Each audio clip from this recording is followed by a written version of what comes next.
Assalamualaikum warahmatullahi wabarakatuh. Selamat siang Bapak dan Ibu. Kami akan mempresentasikan proposal pembangunan sekolah yang bernamakan Lentaran Peradaban. Pendahuluan, latar belakang. Pendidikan dasar adalah tahap krusial dalam membentuk karakter, kemampuan dasar, serta nilai moral dan sosial anak. Sehingga kualitasnya sangat menentukan masa depan generasi kita.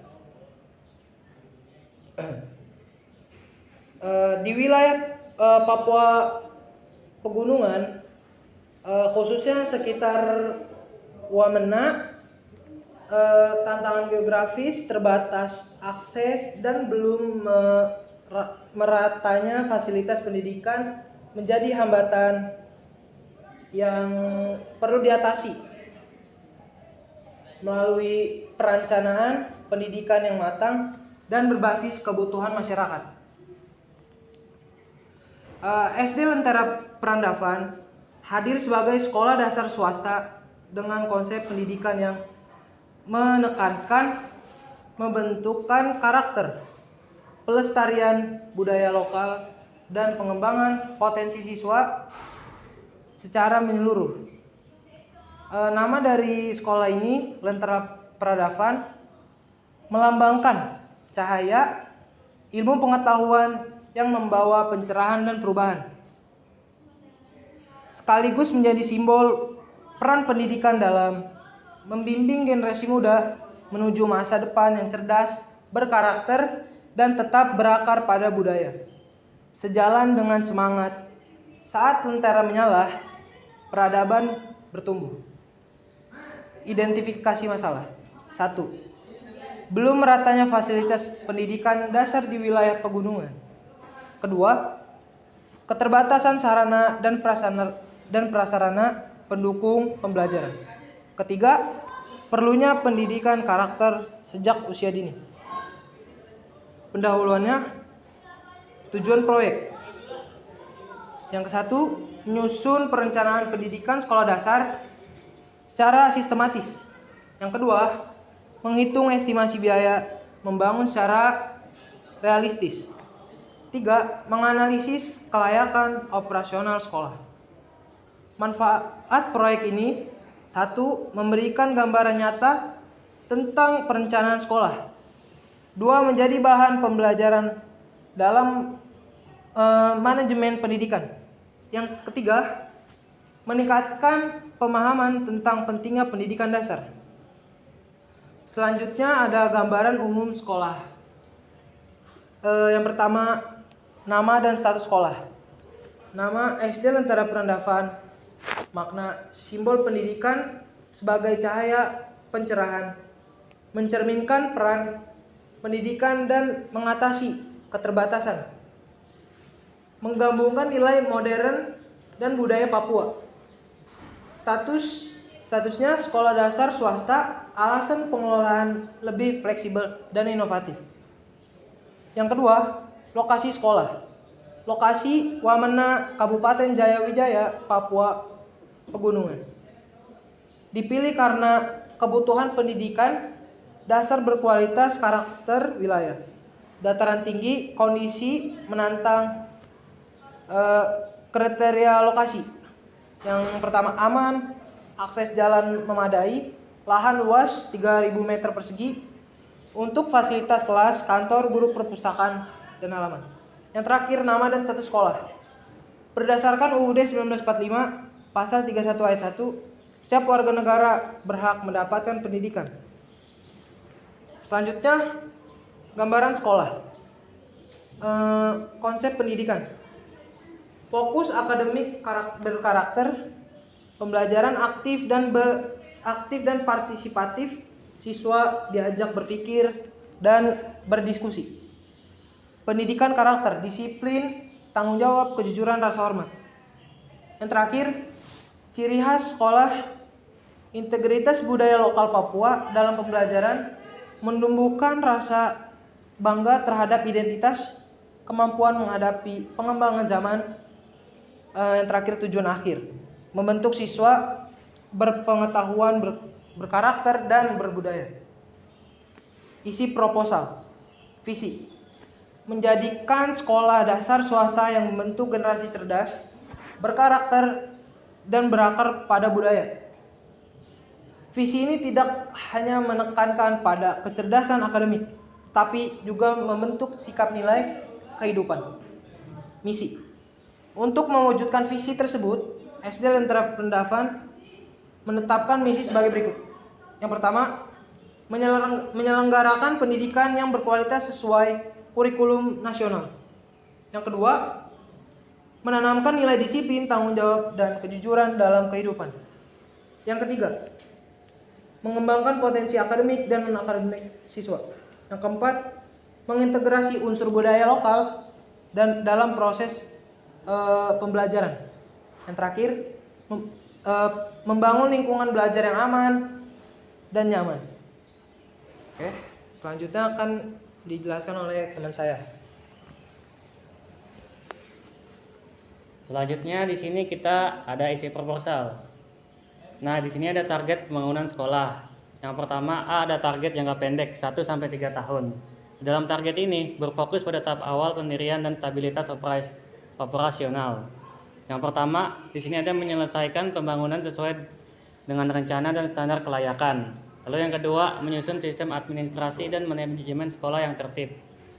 Lalu yang ketiga, di sini ada merekrut tenaga pendidik sesuai kebutuhan. Dan keempat, di sini menerima minimal 60 sampai 75 siswa pada tahun pertama. Dan yang terakhir, menjalankan proses belajar mengajar secara konsisten dan terarah. Pada tahap ini, sekolah berfokus membangun fondasi yang sangat kuat agar operasional berjalan dengan stabil dan terorganisir. Terus ada target jangka menengah yang sekitar 4-6 tahun. Setelah fondasi terbentuk, sekolah mulai masuk tahap pembangunan kualitas. Yang pertama di sini ada meningkatkan jumlah siswa hingga mencapai kapasitas optimal sekitar 150 siswa. Yang kedua, menambah fasilitas pendukung pembelajaran secara bertahap. Yang ketiga, mengembangkan kegiatan ekstrakurikuler sesuai dengan minat siswa. Yang keempat, meningkatkan kompetensi guru dan melalui pelatihan berkala. Nah, terus selanjutnya di sini ada target pembangunan sekolah. Target jangka panjang dengan 6 tahun ke atas. Di sini ada 4 tahapan. Yang pertama, kita harus membuat sekolah memiliki reputasi yang baik. Terus yang kedua, kita harus menghasilkan lulusan yang berprestasi dan berkarakter. Dan yang ketiga, kita juga harus menjaga kestabilan keuangan dan manajemen sekolah dengan baik. Lalu yang terakhir, di sini kita juga harus mengembangkan fasilitas sesuai dengan kebutuhan dan perkembangan zaman. Selanjutnya di sini ada kerjasama dan perizinan. Di sini untuk perizinan dan kerjasama kita harus berkoordinasi dengan Dinas Pendidikan, lalu mengurus izin pendirian dan operasional sekolah, melakukan pendapatan sekolah, yaitu dengan PSN dan Dapodik, terus menerapkan kurikulum nasional sesuai standar dan memastikan guru memenuhi kualifikasi. Kemudian di sini kita ada struktur organisasi dan pelaksana pembangunan. Jadi yang pertama di sini ada pembina yayasan yang diketuai oleh Evan Mandala Putra, terus ada ketua yayasan yaitu Siva Aprilia. Kemudian di sini ada sekretaris yaitu adalah Yu Jimin, bendahara yaitu Jung Heon, koordinator proyek An Keon Ho sama Lee Jeno, 2 orang, dan kita ada seksi pembangunan yang ada 3 orang. Yang pertama ada Martin Edwards Park, yang kedua ada Yom Seong Hyun, yang ketiga ada Kim Min Yu. Terus kita juga mempunyai seksi logistik di sini. Yang pertama di sini ada Jeviko Farloiva, Aljero Syabanas, sama Choi Yeon Jon. Nah, lalu yang terakhir di sini kita ada seksi hamas dan kerjasama, yaitu ada Lee Hee-sung, Kim Tae-hyung, dan Jenny Kim. Oke. Untuk rencana pembangunannya, yang pertama ada fasilitas yang direncanakan. Untuk fasilitasnya kita memiliki 6 ruang kelas, 1 ruang kepala sekolah, 1 ruang guru, 1 kantin, 2 toilet siswa, 2 toilet guru, dan halaman upacara. Kemudian di sini ada rencana pembangunan. Untuk rencana pembangunan dalam minggu pertama, kita akan menentukan konsep sekolah, tujuan serta pembagian tugas dalam tim. Kemudian untuk minggu kedua, kita akan melakukan analisis lokasi, akses, serta estimasi harga tanah. Nah, selanjutnya di sini untuk minggu ketiga, menentukan jumlah ruang, fasilitas, dan kebutuhan sekolah. Minggu keempat selanjutnya membuat sketsa tata letak bangunan sekolah. Minggu kelima menyusun denah lebih detail bersama ukuran ruangan. Minggu keenam menghitung estimasi biaya pembangunan dan perlengkapan. Untuk minggu ketujuh di sini menyusun struktur pelaksana dan pembangunan. Minggu ke-8 melakukan revisi dan perapian proposal secara keseluruhan. Nah, untuk minggu terakhir di minggu 9 di sini kita akan melakukan finalisasi, yaitu penyelesaian proposal dan persiapan presentasi. Selanjutnya bisa dilanjutkan dengan Aldiro Sebanas.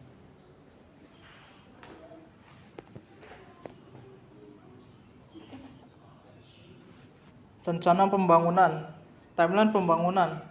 Januari tanggal 1 hingga 15. Tahapan kegiatannya adalah persiapan. Januari tanggal 16 hingga 31 yaitu fondasi. Lalu kemudian ada bulan Februari pada tanggal 1 hingga 28 yaitu struktur awal. Maret mulai dari tanggal 1 hingga 31 yaitu untuk membuat dinding. Lalu April tanggal 1 hingga 30 membuat atap. Mei tanggal 1 hingga tanggal 31 finishing kasar. Lalu Juni tanggal 1 hingga 30 yaitu finishing halus. Juli tanggal 1 hingga tanggal 31 instalasi. Agustus tanggal 1 hingga 31 fasilitas dasar. September 1 hingga 30 infrastruktur. Oktober 1 hingga 31 membuat lapangan. November tanggal 1 hingga 30 pengisian fasilitas. Lalu terakhir ada Desember tanggal 1 hingga 31 yaitu finalisasi. Lalu berikut adalah denah sekolah. Yang pertama, sketsa awal tata letak. Sketsa awal menggambarkan pembagian area sekolah secara umum tanpa ukuran detail. Ruang kelas ditempatkan di bagian atas, lapangan di tengah, serta fasilitas mendukung di bagian bawah dan samping sebagai gambaran awal zonasi. Yang kedua adalah pengembangan desain. Pengembangan desain merupakan penyempurnaan sketsa awal dengan penambahan ukuran dan fungsi ruang. Penataan dibuat lebih sistematis agar efisien, nyaman, dan mendukung kegiatan pembelajaran. Lalu berikutnya adalah denah final. Denah final menunjukkan tata letak sekolah secara lengkap dengan ukuran rinci. Pembagian ruangan disusun jelas antar kelas, lapangan, dan fasilitas mendukung, serta memperhatikan akses, keamanan, dan kenyamanan. Lalu yang terakhir ada ilustrasi tampak depan. Tampak depan menampilkan bentuk visual bangunan. Dari sisi depan terlihat bangunan kelas, halaman dengan tiang bendera, serta fasilitas kelas, halaman dengan tiang, serta fasilitas lain yang tersusun rapi dan fungsional. Lalu ada ukuran bangunan. Yang pertama, dinding luar sekolah. Kelilingnya ada 2 kali 54 tambah 50 meter yaitu 208 meter. Luasnya ada 624 meter. Yang kedua ada ruang kelas. Kelilingnya 110 meter, luasnya 330 meter persegi. Yang ketiga ada perpustakaan, UKS, ruang guru, dan ruang serbaguna. Kelilingnya adalah 46, luasnya 138. Lalu yang keempat adalah kantin, kelilingnya 30 meter, luasnya 90 meter persegi. Yang kelima adalah pos, kelilingnya 12 meter, luasnya 36 meter persegi. Yang keenam ada toilet guru dan toilet siswa, kelilingnya 38 meter dan luasnya 114 meter persegi. Lalu yang terakhir adalah perhitungan total luas dinding.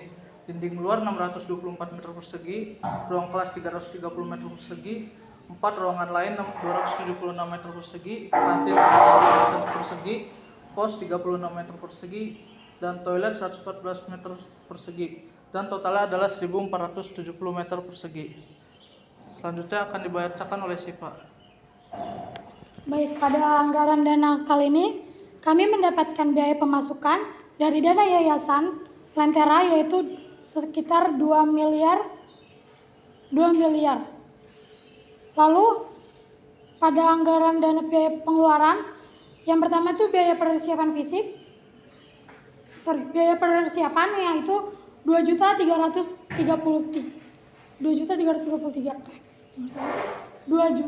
Terus pembangunan fisik yaitu 802 juta. Terus biaya fasilitas 214 juta. Biaya tenaga kerja per hari yaitu 73 juta itu sudah masuk pada biaya makan dan lain-lainnya. Terus biaya tenaga kerja per tahun yaitu 886 juta. Jadi totalnya sekitar 2.210 juta. Sehingga kami mendapatkan dana cadangan yaitu 89.129.840. Nah, yang dimana dana cadangan ini akan kami olah kembali sehingga dana cadangan ini dapat berguna untuk banyak hal. Dan pada pembangunan kita ini berfokus pada pembangunan. Jadi kalau misalkan ada yang bertanya kenapa fasilitas hanya dapat segitu, karena itu hanya gambaran untuk bisa kami proses secara berkelanjutan. Tapi pada biaya ini kami berfokus pada pembangunannya. Dan pada penutup, yang dimana pendirian SD Lentera Peradaban merupakan bentuk perencanaan pendidikan yang disusun secara matang dan bertanggung jawab. Melalui konsep sekolah swasta yang tidak membebankan biaya kepada siswa, SD Lentera Peradaban diharapkan dapat menjadi alternatif pendidikan yang lebih inklusif dan memberikan kesempatan belajar yang merata bagi masyarakat, khususnya di wilayah sekitar kota Wamena. Dengan adanya proposal ini diharapkan dapat menumbuhkan pemahaman bahwa pembangunan pendidikan memerlukan perencanaan yang terstruktur, berkomitmen tinggi, serta pengelolaan yang baik agar dapat berjalan secara berkelanjutan dan memberikan manfaat dalam waktu jangka panjang. Mungkin segitu saja presentasi pada proposal pembangunan kami. Kurang lebihnya mohon maaf. Wabillahi taufiq wal hidayah. Wassalamualaikum warahmatullahi wabarakatuh.